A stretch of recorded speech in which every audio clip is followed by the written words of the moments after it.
और भक्त रूपी बानर का बच्चा और भगवान रूपी बानर। तो भक्त जब भगवान को जकड़ लिया, पकड़ लिया और चैलेंज कर दिया भगवान को ही। इस नहीं बताया हमको, ना आप कहीं सुने होंगे कि वह भक्त रूपी बानर का बच्चा पेड़ से छटक करके नीचे गिर के मर गया हो। कभी इस पेड़ से 100 मीटर दूर कूदता है बंदर और पेट में चिपका रहता है भक्त। सदगुरु कृपा सरोपरि। जय गुरुदेव। नमस्कार, मैं हूं रंजीत राय और आप लोग देखना शुरू कर दिए हैं जनगढ़ की आवाज। उत्तर प्रदेश के वाराणसी के पटिया धाम में विराजमान श्री सदगुरु सरकार श्री काशी विश्वनाथ मंदिर न्यास के अध्यक्ष रहे पद्मश्री महो महापाध्याय की उपाधि से सम्मानित परम पूज्य प्रकांड विद्वान त्रिकालज्ञ श्री हरिहर कृपालु त्रिपाठी जी महाराज कुरहंस वाले गुरु जी के नाम से पूरे विश्व में विख्यात श्रद्धेय गुरु जी को आप सुनने जा रहे हैं। आज मैं कोई भी व्याख्यान नहीं करूंगा, बस इतना कहूंगा कि गुरु जी ने एक बंदर की भक्ति का वर्णन प्रस्तुत किए हैं। आप लोगों को अगर गुरु की कृपा जानना हो, गुरु की महिमा जानना हो, तो लोकप्रिय, यशस्वी, कर्तव्यनिष्ठ, सत्यनिष्ठ जो गुरु जी के अनन्य भक्त हैं, अपने पढ़ाई के समय से भक्ति का जब प्रारंभ हुआ तो आज तक अपने माथे पर गुरु चरण रज लगा करके वसुधैव कुटुंबकम की मंगल कामना से श्री ए.के. शर्मा जी यानी कि श्री अरविंद कुमार शर्मा जी अपनी यश कीर्ति, अपने परिवार की यश कीर्ति को आगे बढ़ा रहे हैं और अपने पिता और गुरु के दिए हुए आदेश का पालन करते हुए मऊ में विकास का झंडा फहरा रहे हैं। आप लोग सुने सदगुरु सरकार को। श्री 18 भुजा माँ दुर्गा जी का दिव्य मंदिर है और एक गुरुदेव का दिव्य आश्रम है। आप लोग गुरु जी को ध्यान पूर्वक अंत तक जरूर सुनिएगा। बस मेरी यही एक आप लोगों से प्रार्थना है। और भक्त रूपी बानर का बच्चा और भगवान रूपी बानर। पेड़ से उस पेड़ तुम कूदते रहो। केवल मैं ही भर भक्त नहीं हूं, मेरे जैसे करोड़ों भक्त हैं, परंतु मैं भी उसमें एक हूं। मैं पकड़ लिया हूं, जकड़ लिया हूं, छोड़ूंगा नहीं तुमको। चाहे सुख दो, चाहे दुख दो, चाहे मान करो, चाहे अपमान करो, यही योनि जन्मो कर्म, बस अपने कर्म के अनुसार मैं भोगूंगा। मेरे को कुछ भी आपको कष्ट दो, बंद दो, कम पैसा दो, ज्यादा पैसा दो, छोटी नौकरी दो, बड़ी नौकरी दो, जो भी तुमको देना हो दो, परंतु मैं पकड़ लिया हूं सदा सदा के लिए, पकड़ लिया हूं। आज तक कोई नहीं बताया हमको, ना आप कहीं सुने होंगे कि वह भक्त रूपी बानर का बच्चा पेड़ से छटक करके नीचे गिर के मर गया हो। कभी इस पेड़ से 100 मीटर दूर कूदता है बंदर और पेट में चिपका रहता है भक्त। कभी भक्त क्योंकि जकड़ लिया, पकड़ लिया, तथा मानापमानयो हो, सुख दुखे समय कृत्वा, सुख दुख जो भी देना हो देते रहो, मैं अपने कर्म बस उसको भोग लूंगा। पता नहीं सुख में भी दुख में भी सुख है और सुख में भी दुख है। पता नहीं मैं क्या समझता हूं। जिसको मैं सुख समझता हूं हो सकता है वो दुख हो उसमें छिपा हो, गर्भ में, उसके अंदर। हमको पता नहीं, रटा नहीं कुछ, तो पता नहीं जिसको मैं सुख समझता हूं उसमें दुख छिपा हो और जिसको मैं दुख समझता हूं उसमें सुख हो। सबरी शताधिक वर्षों से बैठी हुई थी जंगल में, धूप दीप में सब हो रहा था, वर्षा 4 महीना पानी मूसलाधार गिरा करता था।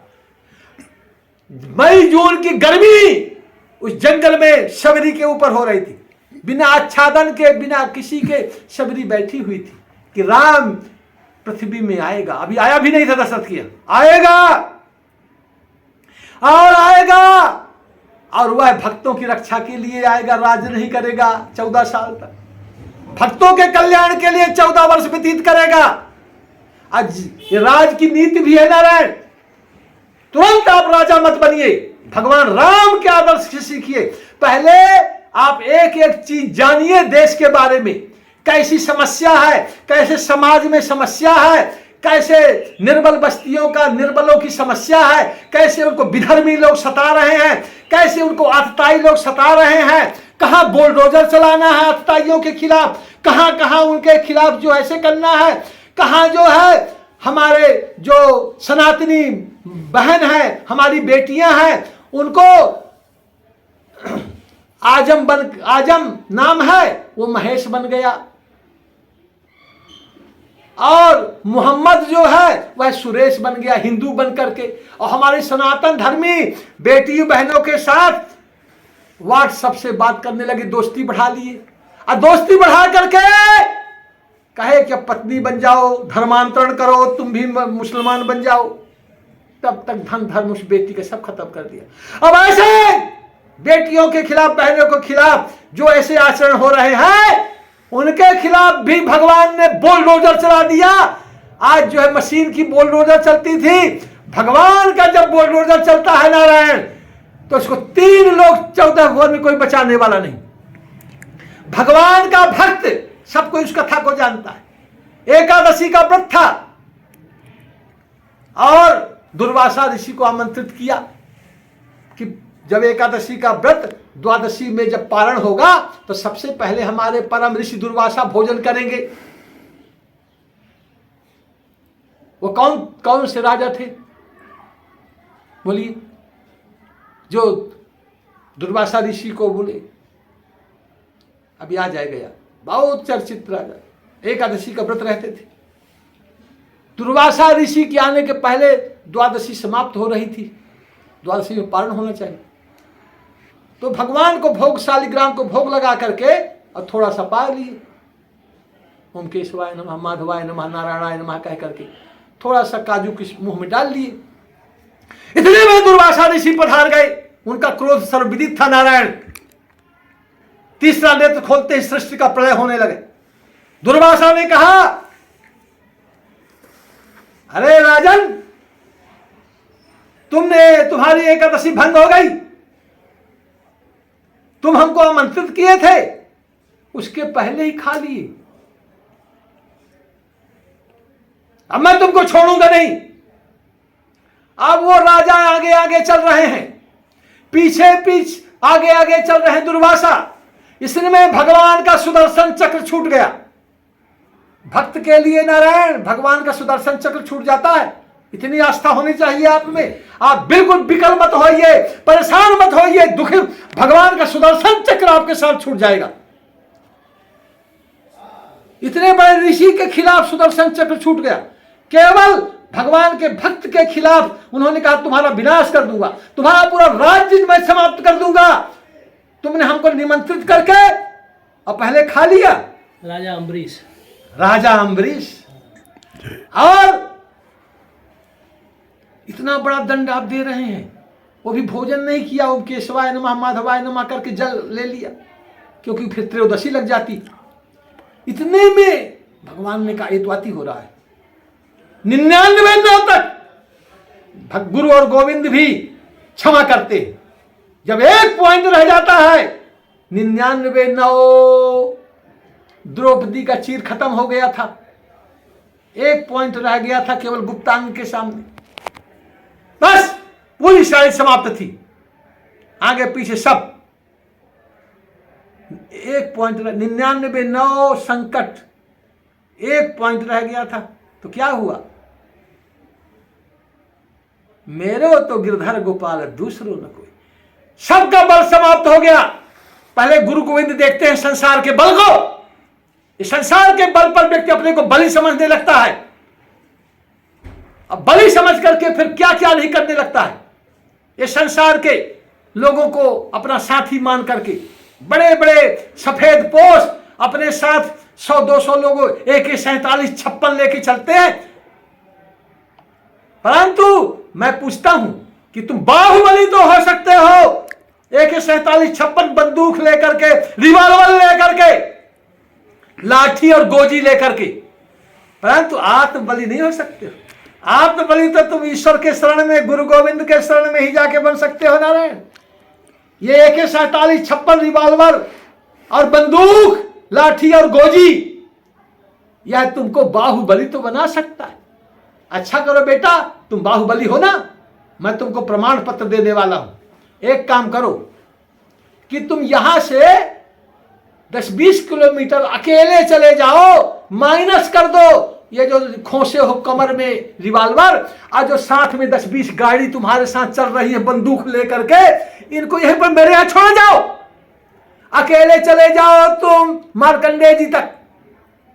यहां से 28 किलोमीटर है केवल, चले जाओ और वापस आ जाओ। कहा गुरुदेव मैं तो नहीं जा सकता, क्षमा करिए। हमने कहा क्यों?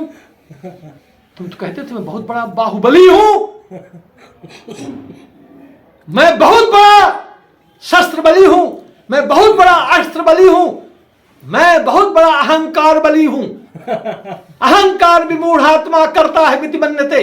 अपने को ही तुम सब कुछ समझ बैठे थे, गुरु गोविंद तुम ही हो, कोई नहीं गुरु गोविंद यहां। जो 24 घंटा अपने को पूरा जूझ रहा है भगवान में, 24 घंटा जो अपने शरीर को तपा रहा है ईश्वर में, ऐसे तुम गुरुओं की भी उपेक्षा कर रहे हो जो अपने जीवन ही अर्पित कर दिए हैं, अपना तन मन सब ईश्वर में सौंप दिए हैं, जो अपने तन शरीर को भी गला दिए हैं, दधीच जैसे हड्डी उनके रह गई है, उनको भी उपेक्षा करके तुम ही गुरु गोविंद बन गए। अब 28 किलोमीटर 8 किलोमीटर 800 मीटर भी नहीं जा सकते हो अकेले। ये तो भी गाड़ियों का जो भाग दौड़ है, साथ में 10-20 गाड़ियां, अब तुम्हारे साथ जो बाहुबल चल रहा है, इनसे तुम अपने को बलि समझ लिए थे। तुम तो गीदड़ हो, शेर बन बैठे थे। गधा और गीदड़ जब शेर का आवरण पा जाते हैं, शेर का चमड़ा पा जाते हैं, शेर का आवरण पा जाते हैं, तो अपने को शेर समझ जाते हैं। तो ये आवरण है, 100 ठे गाड़ियां, 20 ठे गाड़ियां, 50 ठे गाड़ियां, 10-50 ठे असलहा, अस्त्र शस्त्र, ये शेर के चमड़ा है। इनको चल करके तुम गीदड़ हो, शेर बन बैठे हो नहीं शेर। शेर तो कौन है? सीताराम चरण रति मोरे, अनुदिन बढ़ाऊ अनुग्रह तोरे। जिसके जीवन में ईश्वर है, गुरु गोविंद है, वह आत्मबली है। ये धन का बलि, पद का बलि, कद का बलि, यह बलि नहीं है। बलि तो केवल ईश्वर से जो जुड़ा हुआ है। जो धन का बलि है वह बल नहीं है। जिसका यश रूपी धन जिसके जीवन में हो, एक धन का धनी, एक पद का धनी, एक कद का धनी, एक सोने और चांदी के सिंहासन में बैठा हुआ स्वर्ण का धनी, एक जो है यश का धनी, जिसके जीवन में भगवान रूपी यश हो। यश का धनी, यशो धनहा। कालिदास ने लिखा है, अथ प्रजानाम अधिप प्रभाते जाया प्रतिग्राहित गंधमाल्याम वनाय पीत प्रतिबद्धवत्साम यशोधनो धेनुमसेर मुमोच। दिलीप को यशोधना लिखा है। यश ही है धन जिनका।